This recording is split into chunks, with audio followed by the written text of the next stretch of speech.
Hey everybody, it's Allie, and welcome to our Y&R chat for Sunday, February 12th. This was Ronan's last week on the show, and it was very sad. He pretty much went around to everybody and said all of his goodbyes, and Y&R ordered it in sequence of who Ronan spent, I think, the most on-screen time with, and it started with Chloe, which as far as I'm concerned, he should have been spending more on-screen time with her since the moment he stepped foot back in Genoa City, but nevertheless, it was a really tender goodbye. They had this moment where Chloe came into his office and she just guessed that he was leaving. She just has this way of knowing what's on his mind, just seeing through all of the crap that he throws up, to distract people from what's really going on inside. She sees right through all of that and just gets to the core of what he really is, who he really is. And it was a very honest moment between Chloe and Ronan, and they acknowledged that they had feelings for each other, that this was a relationship that could have potentially become something, yet they always had timing that was off. They just kind of said out loud, our timing has always been off, or, it could have been something better. And it was like a final Clonin goodbye. It was,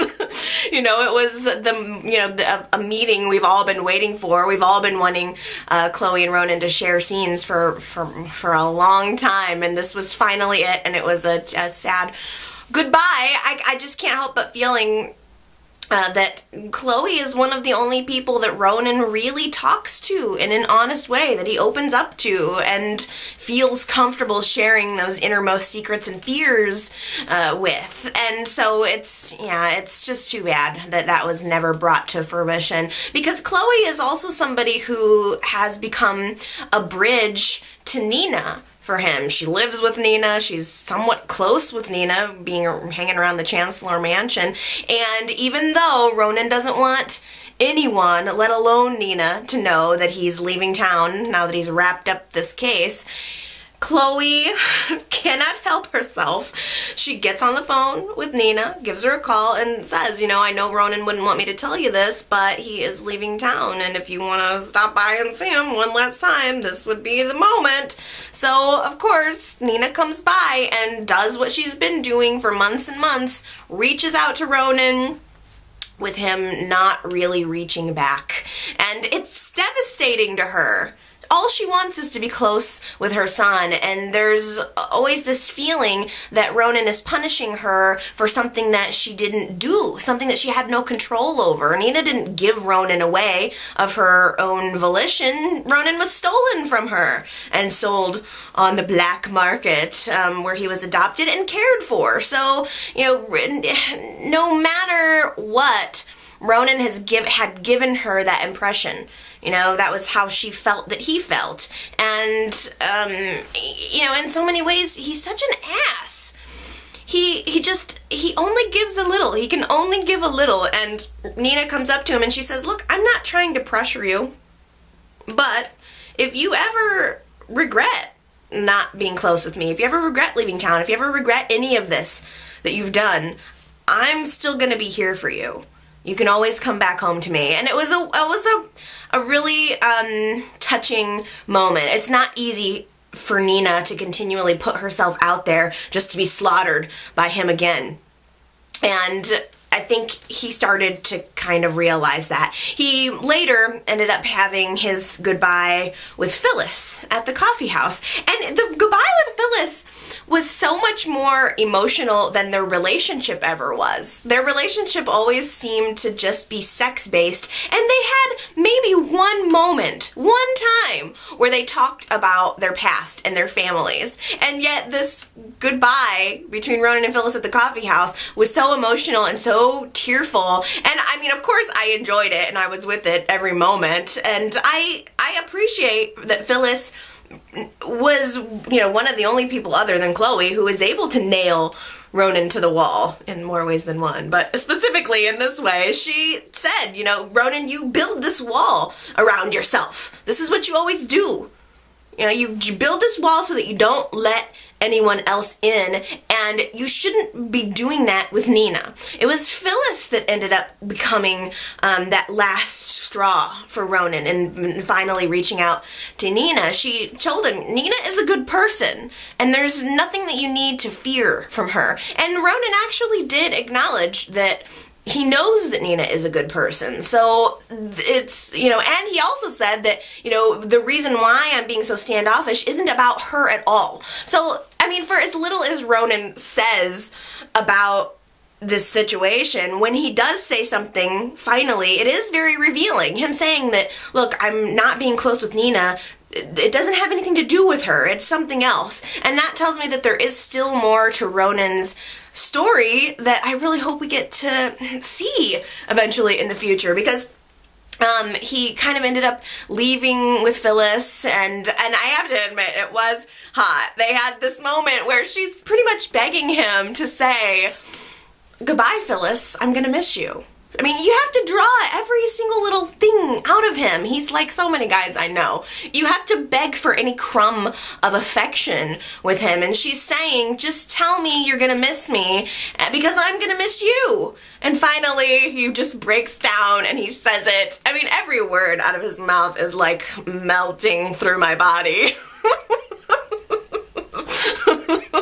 I can't help it. The man turns me on. I really can't help it. He tells Phyllis that he's gonna miss her, and he just leans in for the lightest, tiniest, almost non-existent, light as a feather little smooch on the lips, and then just looks at her, and then just comes in and touches a strand of her hair, looks deeply into her face. It was very hot. I will admit, I felt a tingle. Even though my passion has always been for Ronan and Chloe, Phyllis and Ronan had a physical passion that I cannot deny, and it was very sexy, and it was a nice little goodbye, and I will give Phyllis credit for breaking through that wall. She did convince Ronan to give Nina a chance. And just when Ronan's getting ready to leave town, you're kind of thinking, he's an ass. He's a sexy ass, but he's an ass. He goes to visit Nina one more time, and they just have this brief little meeting. It's not even about what's being said. It's really so much just more about the fact that he showed up, because really nothing was said. And pretty much as soon as he got there, he left. And after he left, Nina goes to sit back down in the living room with Paul, and the doorbell rings. She goes to the door. There's a package at the door from Ronan. She cracks this puppy open, pulls out what is inside, and it's a copy of her book, A Cry in Thin Air, about her search for wanting to find Ronan. And she picks it up, looks at it. It's clearly a worn version. You know, it's an older book. She picks it up, opens up the front cover, and there is a little note inside. And again, it's not about what the note said as much as it was about the fact that he was making this attempt. Because for the most part, the note just said, I don't really know how to express myself. I'm not a writer like you, but I just, you know, I want you to know that I love you, Mom. He started, I love you, Mom, in the note. And of course, Nina's like, you know, it was moving. You know, it was finally the moment of connection between Ronan and Nina that we had been waiting for. And I really hope that Jeff Branson comes back to YNR in the future so that we can finish this storyline. You know, someone actually mentioned to me last week about, you know, they want the Ronan character on the show, but they want it to be someone who's going to stay, you know, and we do kind of get that feeling from Jeff Branson that I get the feeling that he wants to have maybe a movie career, that he's not satisfied to just do daytime. I mean, he has been doing daytime, I think, for quite a while, so this is not really new tricks to him, and it just seems like he wants more. And you know, I'm kind of wondering if, you know, what you guys would think about a possible recast of Ronan. I think it's an interesting idea. You know, I love Jeff Branson. He is a sexy, sexy beast. But I do agree that I want something to happen around that character of Ronan. I want something to happen. And if a recast is a good recast, then I would be open to that. What do you guys think? Leave me a comment. Let me know what you think about a possible recast of Ronan. This is just all total speculation, of course. And if so, who do you think would make a good new Ronan? Let me know what you think.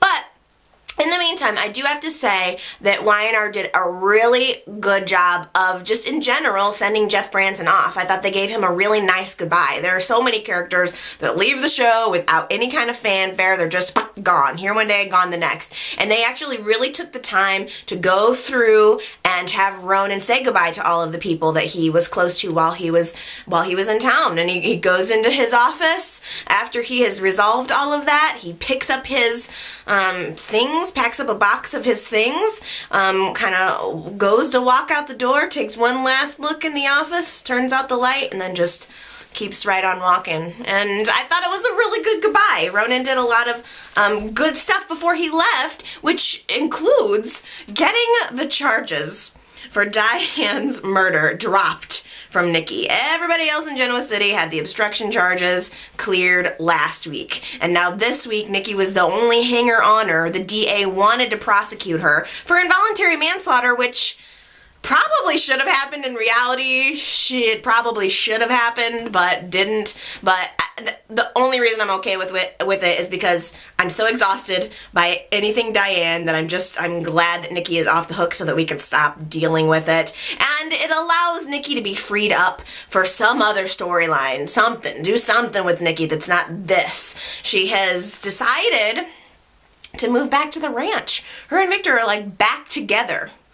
And I think that's a good thing for one. I'm a Nikki and Victor fan. I like having her back at the ranch, but I'm interested to see what Nikki is going to do above and beyond her relationship with Victor. I'd love to maybe see Nikki go to work at Beauty of Nature.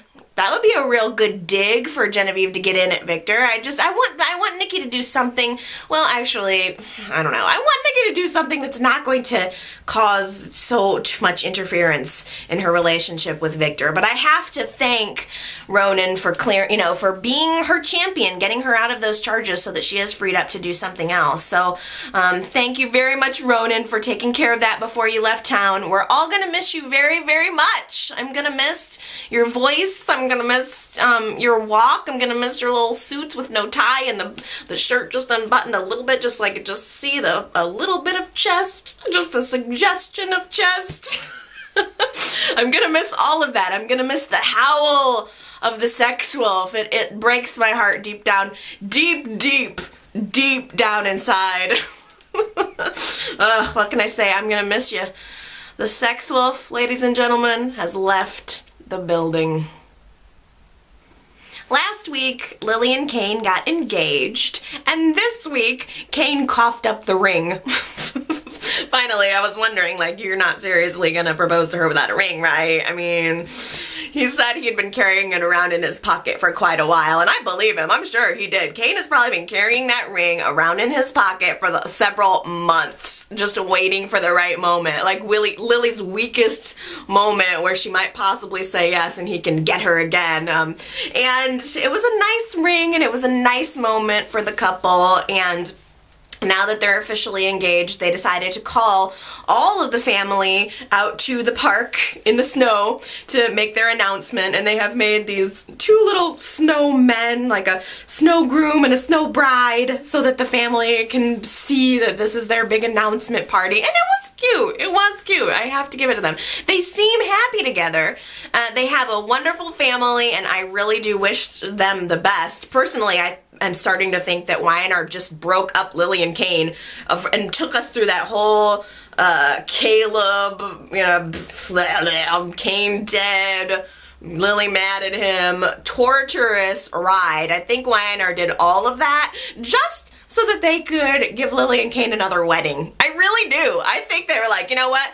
They're sitting at this head executive table at Y&R, and they're like, you know what? That Lily and Kane wedding, that was a big ratings grabber. You know what we need? A Lily and Kane wedding again. That's really gonna get them. That's gonna bring in the ratings. So, you know what we're gonna do? We're gonna just split them up. We're gonna send them through hell, and it'll be just great just so we can bring them back together one more time. And it should be pretty good. The wedding is scheduled for Valentine's Day, of course. I mean, yeah. Valentine's Day wedding. So that will be airing on, what, Tuesday? I guess that will be, it'll be good. It should be good. Especially because Catherine has been hanging around. Catherine likes love. She likes to see people in love, and she's been hanging around the scene asking questions about Lily and Kane's wedding plans, and we saw one little scene with her on, I think, Friday, and she was making a phone call, calling in a favor probably, because she has some sort of wedding day surprise planned. She's gonna do something for them. What could it be? It's like a Valentine's Day wedding surprise. What could it be?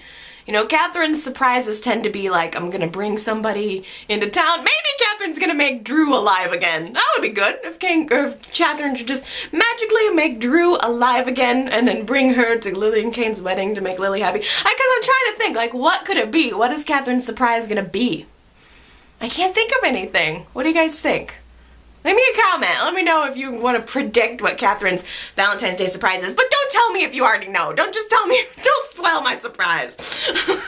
Only if you don't know what it is. But I'm glad that Catherine is there, helping push things along. And I'm glad that Devon is starting to let Catherine into his life a little bit more now. It seems like Devon is just, all in all, relaxing into what his, parental situation is. He's starting to accept who he is, accept who his family is, his adopted family and his biological family. He seems to be becoming more comfortable with it, and Catherine came to see Devon this week because she was worried about Kevin, and Devon helped her put together a little audio recording to air on the radio stations and the Find Kevin Fisher campaign, and it was just something little that brought her and Devon closer. It's small steps, and I don't think that Devon, I think, it was very interesting this week, actually, because he was talking with Neil, and he said, I think I'm hardest on Catherine because I expected so much more from her. Devon had been becoming close with Catherine, and it was just at that point when he felt betrayed by her because she had been keeping this secret from him. So it was because he felt close to her initially that the betrayal felt so much deeper, which is why he has had a harder time getting back in touch with her. But as far as his relationship with Tucker and Harmony go, it's going very, very well. Devon has decided to accept the experimental, or I don't know if experimental is the right word, but he's decided to accept this surgery for his ear to get his hearing back, and that meant accepting help from Tucker and Harmony, frankly. And Devon has decided that is, a good enough gamble for him. So he's going to be headed off to Dallas to get this experimental surgery, and he has accepted Tucker's offer to take his jet. So Devon will be jetting down, in fact, to Dallas to get this surgery. And although Tucker offered to go with, Devon was like, I don't really feel comfortable with that. I don't really want everybody going. So thanks for the jet. But you can stay here. But he has decided that he's going to let Neil and Harmony come with him. So he considers his two parents, his mother and his father. He's going to let them go with him to Dallas, which means that there is going to be connection time for Harmony and Neil, which I am totally looking forward to. I mean, they're going to have to be staying in a hotel. In hotel, what happens in hotels stays in hotel. It was actually really, really funny this week because Neil and Sophia and Moses are at the park at Lily and Kane's little engagement party, and Harmony walks up to Neil and she says, oh, hey, I'm going to be going with you guys to the hearing surgery. And Sophia totally didn't know. She was not aware of this, and it was this awkward moment between Neil and Sophia, like, why didn't you tell me? And Harmony just goes, oh, I'm sorry, I thought you knew. It was just this total, Harmony wasn't trying to be bitchy at all, but Sophia realized that now this other woman, has been perceived as a threat, and she knew something that I didn't know, and Sophia could not even hide her disdain for Harmony. I mean, it was you gotta go back and watch the scene, because Sophia was almost like animated, like cartoon character anger. I mean, she was just giving Harmony this look like, I don't think so. It was so obvious and so bad. She just has total, I mean, she knows. She knows that something is up there, and I think she can feel it in her bones. You know, she's getting closer to Neil. She thinks she's getting closer to Neil, but Harmony is this new element who is, I think, going to start becoming closer and closer to Neil. Maybe first as friends, and they're going to have lots of excuses to be together because of Devon, but little by little, we are working toward toward Neil and Harmony, and I think it's going to be glorious. Neil definitely needs something to do, and as a matter of fact, I'm very, very happy that this week, Genevieve, the new owner of Beauty of Nature, has decided to offer Neil a position as I think it was the COO, Chief Operating Officer, the head honcho at her new company, Beauty of Nature. And Neil needs this. He hasn't agreed 100% yet. He said, you know, drop a contract, I'll take a look at it and decide. But Genevieve's like, I want you to start immediately. I need you. There are people betting that I'm not going to be able to do this, and I'm going to prove them wrong. Hey, I don't have to be the executive. I am the financier, Victor, and I can make this happen. So she finds Neil, she finds Neil, which is also such a beautiful little thorn in Victor's side, because Neil was always Victor's right-hand man at Newman. And Neil finally had enough of Victor's garbage, and he went over to work for Catherine. And then, you know, he and Catherine had some differences, which I think this is really going to tick Catherine off too. But ultimately, Neil wants to do the right thing. Neil wants some room. He wants some breathing room. He doesn't want to have a Victor or a Catherine breathing down his neck constantly. And this is the perfect opportunity for him. Genevieve, I think, is going to be fairly hands off. I mean, I don't think she has kind of that business drive that some of the other characters do. I think she's just she just wants to sit back and have, you know, this company perform well. I think Genevieve is a top line person. She just wants to know that she's making money on this and that she's looking good. And that's the exact type situation that Neil needs. So I'm totally looking forward to seeing him at the helm of that ship. And frankly, it's about time. Chelsea is like the house guest from hell. The girl is hanging around Billy and Victoria's apartment, sitting on their couch, eating peanut butter and pretzels, like taking these pretzel sticks and then just dipping them down into the jar of peanut butter and gnawing on them, just like, ew. First of all, that's gross to eat out of the peanut butter jar. She better not be double dipping. That's all I can think is like, that's like the ultimate that's the ultimate rudeness. I mean, can't you just see her? She's just like got her feet up, hanging around their house, living the life, just being a total slob, probably getting crumbs all over the couch. How dare she? And the kicker is that Chelsea looks like a freaking angel compared to her mother. Yes, yes. Chelsea's mother has arrived on the scene.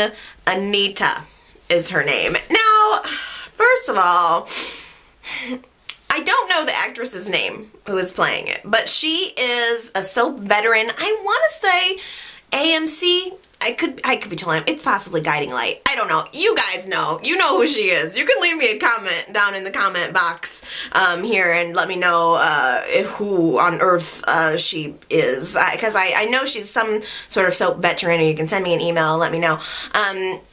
But I recognize her face, but like she kind of looks bad. She kind of doesn't look that good. I'm like, she's one of those people that like maybe I sort of recognize from the 90s or something when I was, you know, at home and able to flip through and see other soaps, but she just doesn't look very good. And I think that's intentional. She's, I think, wearing clothes that are just too tight.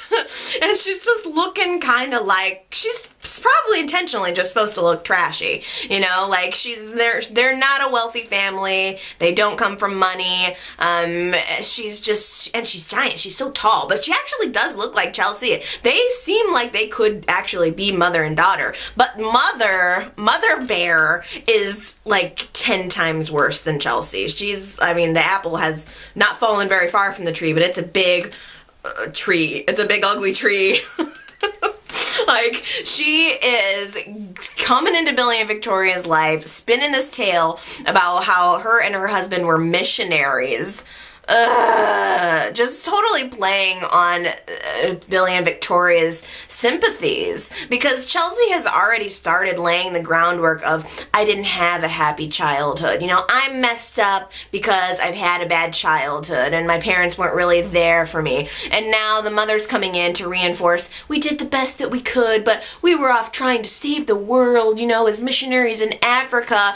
And everybody here seems to be buying it. I just want to kick Billy and Victoria in their butts and be like, why are you falling for this? It's clearly a scam. It's terrible. As horrible as Chelsea is, Chelsea is stepping on Victoria's toes every single step of the way. They had a ultrasound this week. They had a doctor's appointment this week, and it was Billy and Victoria and Chelsea in the room getting the ultrasound, and the doctor is like, oh, do you want to know the sex of the baby? And they're like, yeah, it's a boy. Oh, well, that's great, because Victoria's child, her boy, got taken away from her. And oh, by the way, doctor, did you know that Victoria can't have children? Oh, I'm sorry, did you think that this was a surrogate situation? Oh, no, I can have children just fine. In fact, I had sex with him, this guy Billy, this guy right here, standing right here. I had sex with him. He doesn't remember it, but whatever. And then I got pregnant with his child,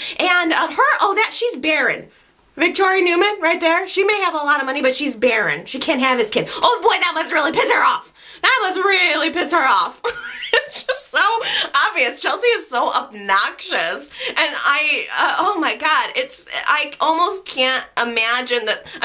The mother is going to be 10 times worse. So the level of scams that this woman is going to be pulling, just if her daughter is any indication, is going to be monumental. And it seems like the only one in this situation who has any sense, who's seen things from my perspective, is Jill.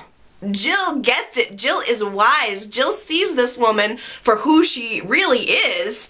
And quite frankly, I would really, really love to see Victoria rip Chelsea to shreds and to see Jill rip Anita to shreds. Jack is not feeling as positive this week about his recovery, which is too bad, because he was very, very positive last week. He was like, oh, I'm gonna walk again, and now he's kind of more down about it. It's just, he's not able to make the progress that he wants as quickly as he wants. The recovery process is gonna be slow. It's gonna take him weeks and weeks before he's even able to wiggle a toe, let alone take a step, and that's frustrating for a man who likes to keep going, who is filled with life and likes to move and shake and all that stuff. And I think what he really needs to help him through all of this is a good psychiatrist.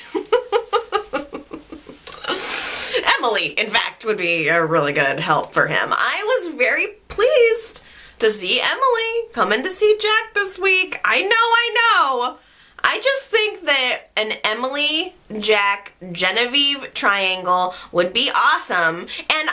And the only reason is because we've seen so much of Stacey Haddock. I don't even know if I'm saying her name right. Is that how you pronounce it, Haddock?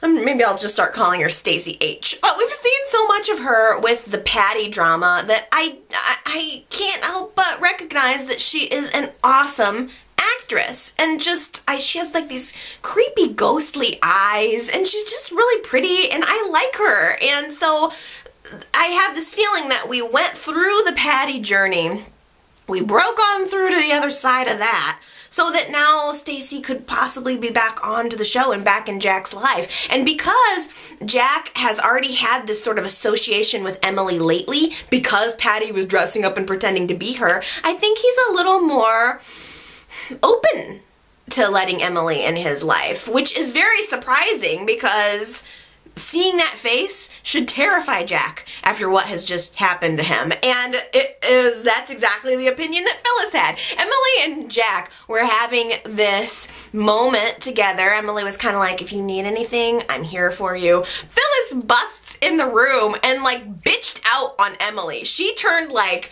just hard, like sea hag, like rah! You know, like very, very protective of Jack. In fact, Jack was like, I appreciate that you're feeling protective of me. And Nick was there too, and he's like, if that's what you want to call it, because Nick saw it too. It was just straight up bitch. That's what Phyllis was doing. She bitched Emily out of the room, like, what are you doing here? He doesn't need to see your face right now. Get out. You shouldn't have come. That was so good. I really enjoyed that scene because I like how Phyllis is just, it doesn't occur to her, like everything has to be Phyllis's way, and when it's not, it's shocking to her. I can kind of identify with that just slightly, believe it or not. But that was a really funny scene. And then Phyllis comes in and she's trying to comfort Jack. And then like an ass, Phyllis makes some kind of joke to him about dancing. Like, just, it was supposed to be a funny comment about dancing, and then it was like, oh, I forgot you can't walk. And it was just such a weird little moment, like, way to go, Phyllis, you chased Emily out of the room, who was at least being careful with her words, and then you're like, blah, blah, blah, blah, blah, blah, all over the hospital room, freaking, making bad jokes. And the reason was because, you know, Phyllis is thinking, Jack, you don't want to see Emily. That face, she's going to remind you. It's going to have haunting effects on you because of Patty. And Jack was kind of saying, you know what? I can forgive Patty.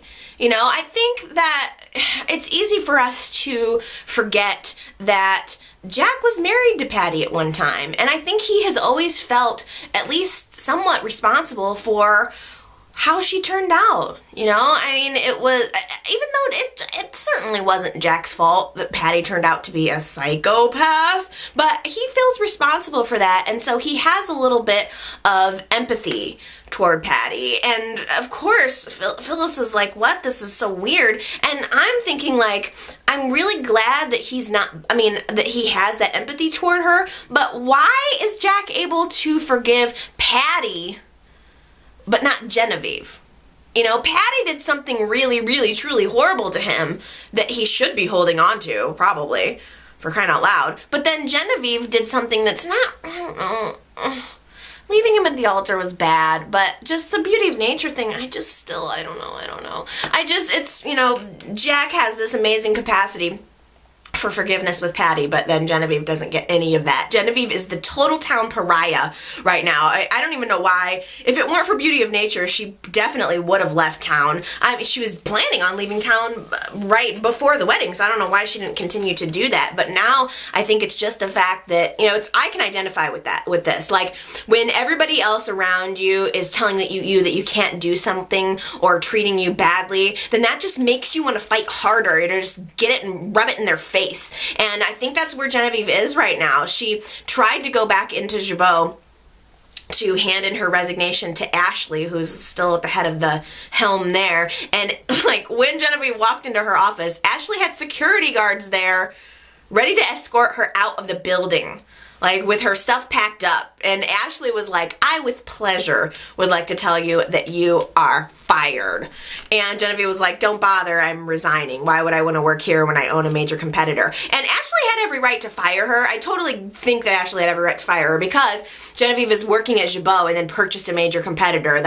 She has inside information. In any business situation, she would definitely be fired. It's no big freaking surprise that Genevieve got fired. But then Tracy, it was like Ashley was in charge of business. Tracy was in charge of home. Tracy had all Genevieve's stuff boxed up and sent back to her, like, get out of the house, which again is also understandable, but hilarious at the same time. I don't know. I on the one hand, I do feel bad for Genevieve, and I don't like, I always have to root for the underdog. I think that's what it is. The fact that everybody else in town is kind of treating her like crap makes me want to root for her. I just can't help that. That's sort of how I am.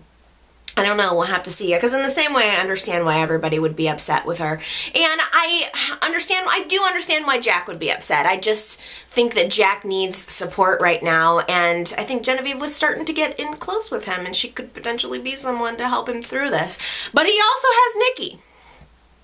Nikki has been hanging around in Jack's hospital room for a while.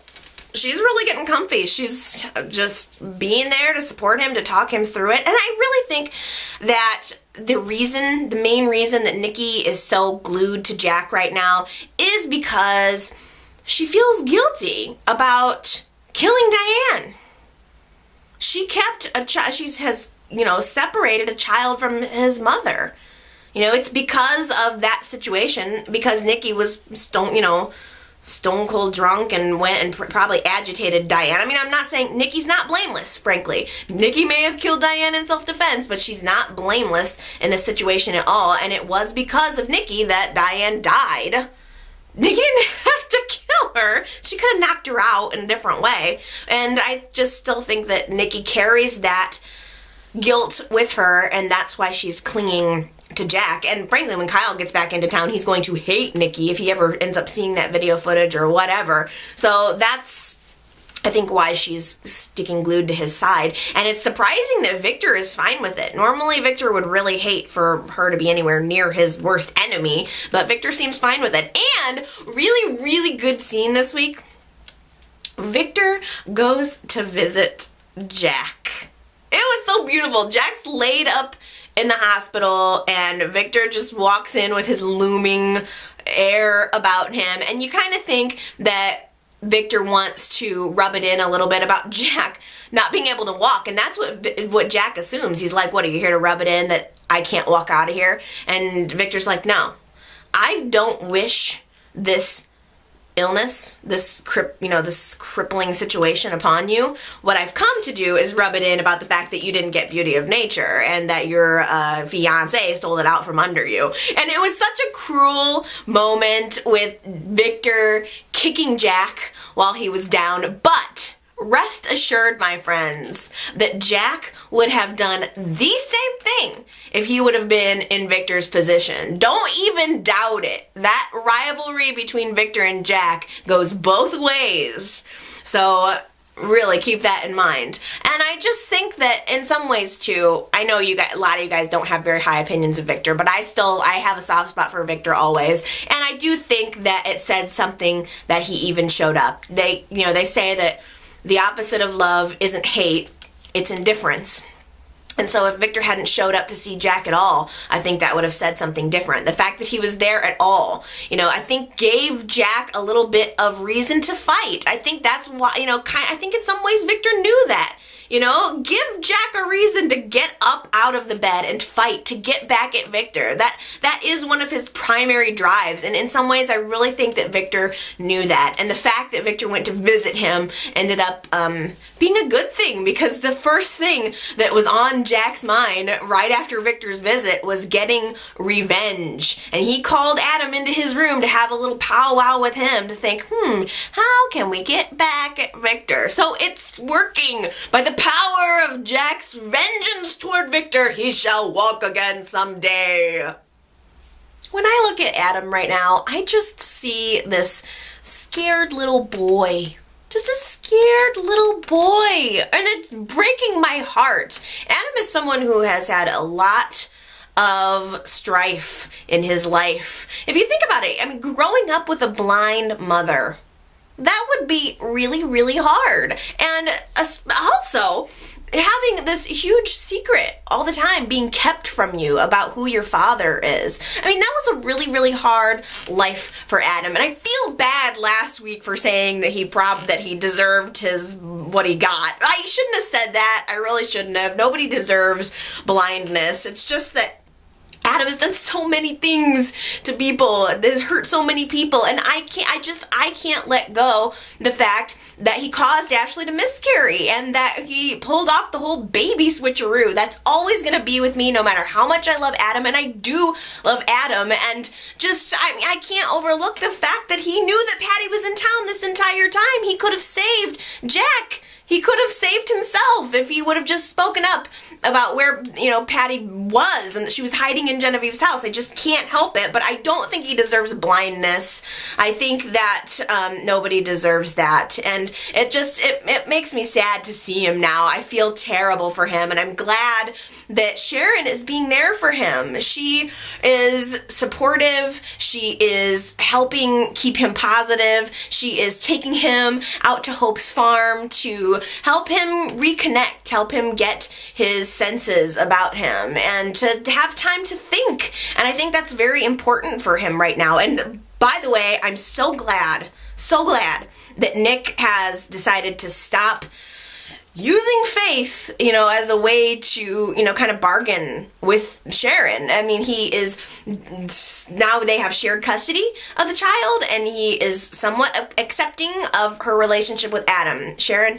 had a talk with Nick this week and just said, look, I need you to have some sympathy here for your brother. He's blind. He needs help. I'm going to take him out to Hope's farm, and I don't want to be away from Faith that entire time. And we need to sit down and work toward a compromise that's going to make both of us happy. And Nick was like, hey, if you can assure me that Faith's not going to be around Adam, then I'm fine with it. You can take her. And I'm just so glad that he's come to this kind of more zen place with that. And in fact, Nick, I don't know what the heck he's thinking. He got this job with Tucker, and he was going to head up his company because he was angry with Victor. And now this week, now that Victor has explained his marriage to Sharon, Nick wants to go back to Newman.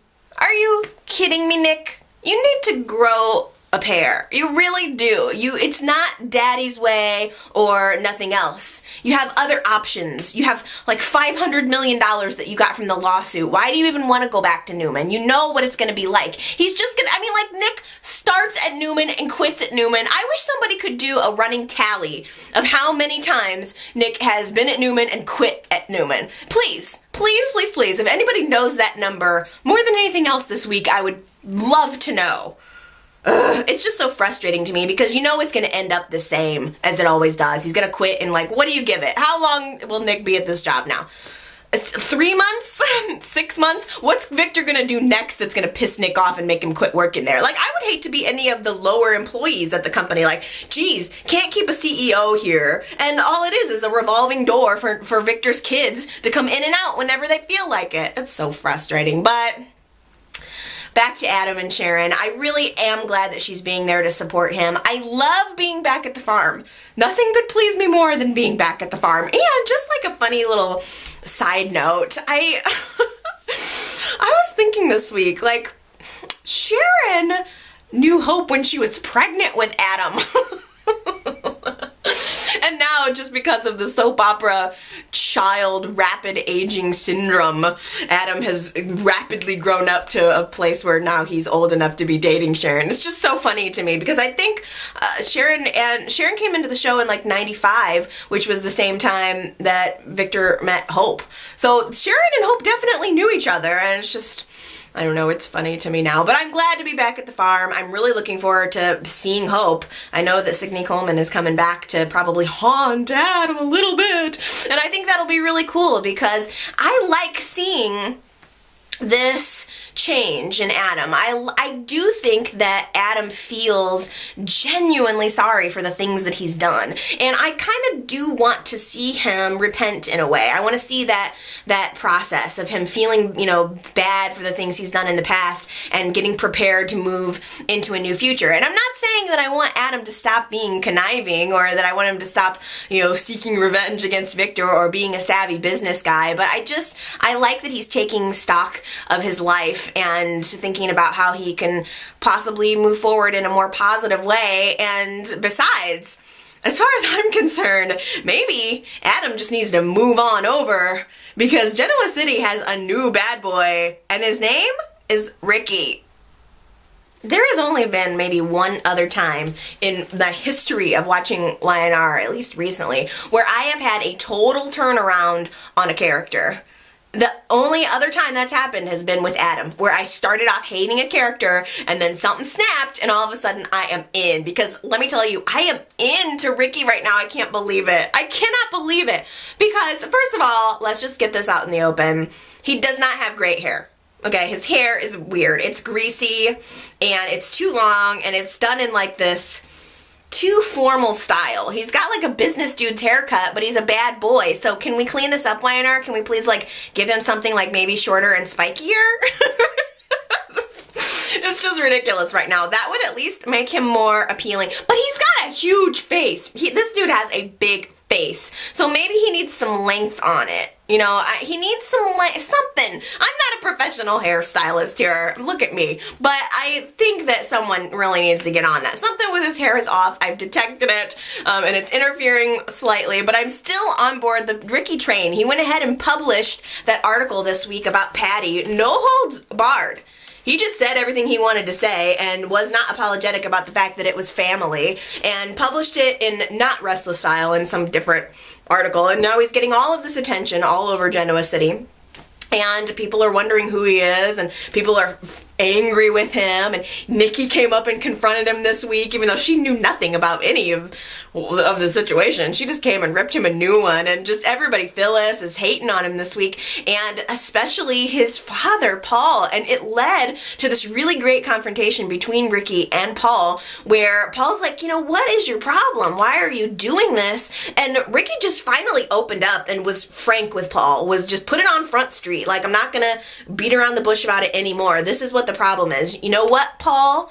You spent so much time and so much effort looking out for Patty, and you've been chasing her around the country trying to save her, but when once did you ever do that for my mother?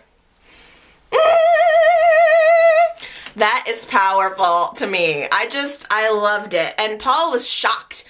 I think Paul had no idea that this is how Ricky felt. I honestly didn't start putting the pieces together on that until he told Patty that she reminded him of his mother. And when you think about it, why did Paul hand Ricky over to Isabella's parents? Why didn't Paul raise Ricky on his own?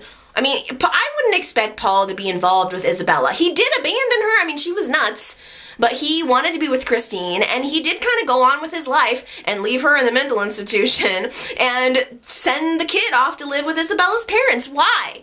Give me one good reason why Paul couldn't have raised his own son. I mean, I kind of remember back to the time, and I remember Ricky's, or the grandparents saying that they wanted to raise Ricky. But as a father, why would you let your child go off? And even Ricky mentioned that, I saw, growing up, I saw you maybe once a year, if that. And frankly, Paul, that's pretty lame. What excuse did Paul have for not being involved in his child's life? Other than obviously, like, it's a show and it's not reality. And there were like real world casting and show reasons for this, but just going along with the moment here. It makes sense. I mean, why is that the case? Give me one good reason why Paul couldn't have had more contact with Ricky or Isabella. I mean, it's true, like, Paul has put so much effort toward his sister and has this family loyalty toward her, but not anyone else. And Paul went to visit Patty actually this week, and I think we kind of had our goodbye to Patty. Patty's like hanging out in this padded cell, and she's in La La Land. She goes back and forth from thinking she's a little girl to thinking she's married to Jack, and she's just in this like crazy place, but it's a happy place. Patty's always happy when she goes to this place. She's like, la la la, I'm with Jack and everything's fine and we're gonna have fun. I'm gonna play with my kitty. And it's so jovial. And Paul comes in and tells her, okay, well, I'm going to have to say goodbye now because I'm leaving. And she's like, yeah, I know I'm leaving. I'm going to freaking Disneyland or wherever she thought she was going. And Paul is like, no, I'm sorry. You're going to a mental hospital. You're going to jail. You tried to hurt Jack. Paul tried to break it down and bring it into reality with Patty. And Patty was not having it. She was like, what? And slowly, like, her whole mood started to change. And she got to be so sad. She was like crying and like, no, and screaming. And like, it was so hard. Because I have sympathy. I cannot help feeling sympathy for Patty because she didn't used to be like this. She has a past. She a past where she was fine, or somewhat fine, relatively anyway, but she's a human being, and she has a story too, and she has feelings too, and just watching her realizing that she's going away to a mental hospital probably forever, and she's going to be apart from Paul, it was gut-wrenching. Why did Paul even have to tell her? She was blissfully unaware up until that point. It was, Paul? I'm angry with Paul this week, but it's good, because I just want to feel something for Paul, because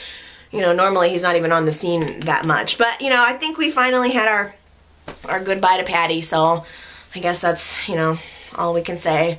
So long, Patty. We'll see you in a couple of years when you decide to pull this same stunt all over again, but maybe like slightly different circumstances. I think we're getting close to having Phyllis's father come into the picture. Every week it's just like inching a little bit closer, but this week Phyllis and Avery are talking at the coffee house. Avery gets a telephone call, and it's her mom frantically telling her that the dad has had a heart attack.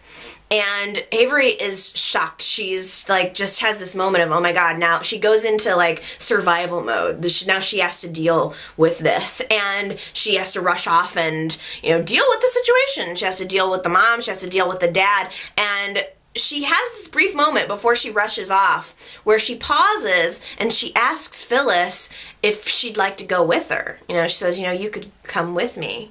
We could be a family one more time, and, you could come, and we could, Dad might be dying. Do you want to come with me and deal with the situation? And she's just giving Phyllis this look, like looking at Phyllis like this little girl who needs her big sister. And Phyllis just says, I'm not going to do that. I'm not going to go. No, I'm not a part of that family. I have no need to be a part of that family, and I haven't for many years, and I'm not going to now. And I just wanted to mention this little scene. It was so brief, and there's not a whole lot of movement on it this week, but I just wanted to give one observation, because from that scene, I just got the sense that Avery always has had to be the one to hold this family together.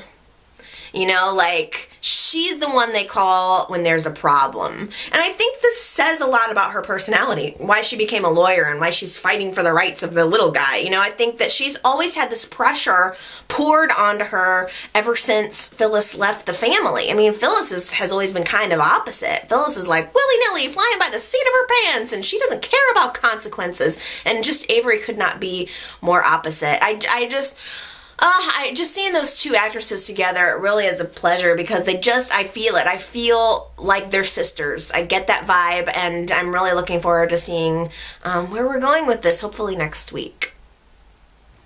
Well, Jeff's libido certainly does not have amnesia. He has no problem flirting with any woman that comes into contact with him. If it has a set of breasts, Jeff is all over it. It's ridiculous. Jill has discovered him. She's, I think, suspicious. I think we're all suspicious. To what level does he have amnesia, and what level does he not? I'm very interested in this, by the way. This has been one of the most compelling storylines for me this week. I do think that Jeff has some level of amnesia. It just seems, the way they're showing flashbacks, and we're starting to see sort of inside his mind and what he's starting to remember and putting together the pieces. So on some level, it does seem like he genuinely does have amnesia. It could be totally wrong and switched around at any moment. But we're kind of also experiencing this right along with Jill. Jill has put him into the hospital. She's taken him to the hospital to try to see if it's real. And the doctors, of course, tell her that Jeff has the kind of amnesia that's more psychological. That is so soap opera-y, isn't it? He can remember things when he's ready, So he's flirting with the nurses at the hospital, and he can't seem to remember his name. He can't remember his entire relationship with Gloria, but he takes one look at Jill and remembers the couple of times that they've had sex. He remembers them doing it in the boardroom at Jabot and ripping off Jill's clothes and her no black brassiere showing. He remembers that. Jeff remembers boobies. But does not remember the loving relationship. The one woman who really stood by him and put up with his crap, Gloria. Why? I would love to know. Jill drags Jeff to Glowworm this week, and she and Gloria and Jeff finally come face to face, and it was awesome. awesome. Gloria takes one look at Jeff, walks right up to him, and just whacks him across the face. It was so good. It was real, too. I was like, Judith Chapman, hell yeah. She really, really gave him a good whap across the face, and he deserved it. He, for all intents and purposes, left her, and drained her bank accounts, and went away, left her high and dry. Now we all are sensing that behind the scenes, Angelo has to do with all of this. Angelo is behind it all. He clearly, I don't know if Angelo stole Jeff's money, or I kind of get the feeling that when Jeff was having his whole gambling debt thing, Angelo was going to get the money out of him one way or the other. So I kind of am getting the feeling that Angelo took that money to pay off Jeff's gambling debts, which left Gloria high and dry, and then Angelo had him banished to this deserted island, and then that would kind of just served as an opportunity for Angelo to get in close with Gloria and try to become her new beau. And I don't know, it worked. It worked for him. It's worked for him. And now, Jill, the thing is weird, because, Jill is bringing Jeff back to Glowworm and kind of rubbing it in Gloria's face that he doesn't remember her. And I'm like, what is Jill gaining from any of this? I would just love to know, because I don't know, I kind of want Jeff and Gloria to get back together, because there's, the situation has been created, and I want to see them get back together. And I'm like, Jill, what are you doing? Why are you making this worse? But Jeff has been hanging around he's been hanging around Glowworm quite a bit, so and I think little things are starting to come back to him. He's realizing that Angelo is a threat, that he's kind of a bad guy, and I think little by little the pieces are starting to fit together for him. So Gloria is at Glowworm, and she's got on her Find Kevin t-shirt. She's busting out the good old Find Kevin shirts, and Catherine's got her message on the radio, and everybody's wondering, where's Kevin? Finally, they've had enough. It's been weeks, and now finally everybody's like, where could he be? We need to step up the search to find Kevin. Well, you know where Kevin was? Last we saw Kevin, he and Angelina had built a raft to get off that godforsaken island. They sailed around in the sea for 3 days, only to finally find land, get on land, touch the ground, feel like they were finally getting somewhere, just to realize that they were right back where they started. It was sad, but comical. Very, very comical. And they get back to the shack, and they realize that one of Angelo's goons has finally found them there. And this guy, what was his name? I can't remember the goon's name. We'll just call him Goon. He comes in with a gun. He's got a gun pointed at Kevin, and at Angelo's instruction, he's getting ready to blow Kevin's head off. Now, Kevin at this point is so frustrated with having to be with Angie for weeks upon end that he's literally just just shoot me. Which I thought was one of the most comical moments of the week, where Kevin's like, just do it! Give it to me! But Angie is not going to let that happen. She's in love with her little Kevy, and she's not going to let Goon shoot him. So her little plan to stop this is to say, you can't shoot him because we're getting married. Kevin just proposed and we're getting married tonight. Dough. Major dough. So the Goon calls Angelo on the phone, gives him the scoop okay, should I kill him, or should I let him marry your daughter? And Angelo's like, hey, in that case, look at me, I'm doing my impressions. Oh my goodness, I'm a regular impersonator here. So Angelo's just like, hey, in that case, let's all get married, let's have a party. So what follows is an atrocious shotgun wedding for Kevin and Angelina. I mean, it literally brings new meaning to the term shotgun wedding. It wasn't a shotgun wedding, it was like a pistol wedding. It was, it was marry or die.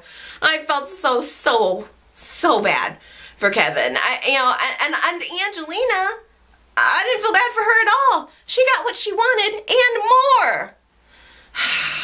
So, after the wedding ceremony, which I think the person who, by the way, I'm sure you all know this, the person who officiated Angelina and Kevin's wedding, I think she's on The Talk, I want to say. She's one of the ladies from The Talk, or The View. I think it's The View. I don't know, one of those, whatever. She's like a talk show host, so there was a little bit of a celebrity moment there that's not really a celebrity to me because I don't really know who it was. But the important thing is Kevin and Angelina finally get back to Genoa City, where Angelo is throwing them this wedding reception party, and they walk in. Angie is like bouncing all over the place, like, Kevin, yay, I'm getting married, I'm a married woman now. And Kevin is like dead man walking. Everybody can tell. Michael's there, Gloria's there, Lauren's there, Eden is there, looking at Kevin, knowing that something's off, something's wrong. Why would he do this? And Kevin is just not even really explaining it. My first words would be like, I can't talk about it now, but something's up, I'm gonna deal with it. Like, I would be grabbing everyone individually, giving them the eye, like, it's not what it looks like. And meanwhile, Chloe and Daniel are becoming very close. Daniel is, I think, trying to be a friend to Chloe. He's trying to comfort her over the fact that Kevin left her at the altar. But Daniel, I tell ya, I am questioning him. I just wonder if he doesn't have a thing for Chloe. I just almost even wonder if he hasn't always had a thing for Chloe. They would maybe even probably make a good couple, to be honest with you. But again, I don't know why I'm a hair critic right now, but Daniel's hair is straight up greasy. So I kind of wish he and Chloe would get together just so that Chloe would, like, give him a makeover, like, do something with his hair. I like long hair, and I think Daniel is a fine looking man. But that hair is just, it's gotta go. It's something. For crying out loud, just wash it. Less greasy would be fine. Like, if it's exactly the same and no grease, that would be just fine. But I don't know. I think that, even if Daniel has eyes for Chloe still has eyes for Kevin, and she was talking with Daniel early in the week and saying, as mad as I am at Kevin, I would still forgive him. Well, that was before all of the tweets started coming out, and everybody started talking about Kevin and Angelina's wedding, and Daniel didn't even try to keep the information from Chloe. He was just like, yeah, kind of, Kevin just married Angelina. Chloe's like, what? I mean, I think deep down in her heart, she knew that something more was going on. That Kevin, even though she was saying, like, well, maybe he wanted to be with Angelina, her lips were saying that, but I don't think that's what she felt in her heart. I think in her heart, she was holding out hope that there was more to the story. And now just hearing that Kevin is marrying Angelina, he left Chloe at the altar, and now a couple weeks later is marrying Angelina, back in Genoa City, marrying Angelina, on shared territory in Genoa City is just crazy. And she goes to the wedding reception, and just in time to see the toast for the happy couple. Everybody, I don't know how she couldn't notice that Kevin looked dead inside, but Angelina's given this speech talking about how much she absolutely loves Kevin, and Chloe just is devastated standing in the doorway with Daniel, and they have this moment where Chloe and Kevin lock eyes, and you can just tell Kevin's just like, he hasn't seen this woman that he loves. I mean, he's been pining for Chloe. Everything he's been doing for weeks has probably just been him, like, wanting to get back to Chloe, even though the jerk could have avoided this entire situation the entire time. But he locks eyes with Chloe, and they just see each other, and they start coming together, and Chloe walks up and just slam! Smacks him right in his face. There's been a lot of good smacking happen at Gloria this week, but she just lets him have it, just lets one rip. She brought her arm back, wound it up like a cartoon, like bam, and just hit him right in the face, and it was glorious. It was like a hit in the face for me too, because he did mess up. I think he did mess up. He's just messed up a couple of times lately. And then she left, and there was this moment too where right after Chloe hit him, Kevin and Daniel lock eyes, and Daniel just gives Kevin this look like, well, you kind of deserved it, and then just turned around and walked away. So it's gonna be really, really hard for Kevin to get back into Chloe's good graces now, and there's this looming circumstance where Angelo wants Kevin and Angelina to be married, so it is a forced marriage situation. There's no way Kevin's gonna be able to get out of this unless he, the only way I can see Kevin getting out of this marriage is if he has a sit-down talk with Angelo and says, look, you let me out of this marriage and leave me alone, and I won't tell my mom that you kidnapped Jeff and locked him away on a deserted island for weeks, leaving her high and dry. Okay, you guys, that's it. Those are my thoughts. It was like one of those weeks in Genoa City where there was a lot of storylines to cover. Sometimes Y&R will only focus on maybe 5 storylines and they'll get really in-depth, but for some reason this week, a lot of ground was covered, so I had a lot of ground to cover here. So now that you know what I think about every single storyline and every single person in Genoa City, why don't you leave me a comment and tell me what you're thinking about this week's show? It's always such a pleasure to hear from you guys, and we talked a little bit last week about how long y'all have been watching the show, and some of you a long time, some of you not so long, and it's just so cool to get to hear your different perspectives from your different lives and from the different lengths of time that you guys have been watching. So leave me a comment, let me know what your opinions are. I'm totally going to be looking forward to reading and responding and coming back next week to chat with you guys about the show. So everybody have an awesome one. I love you so much, and we'll talk again next time, alright? Okay. Mwah! Bye!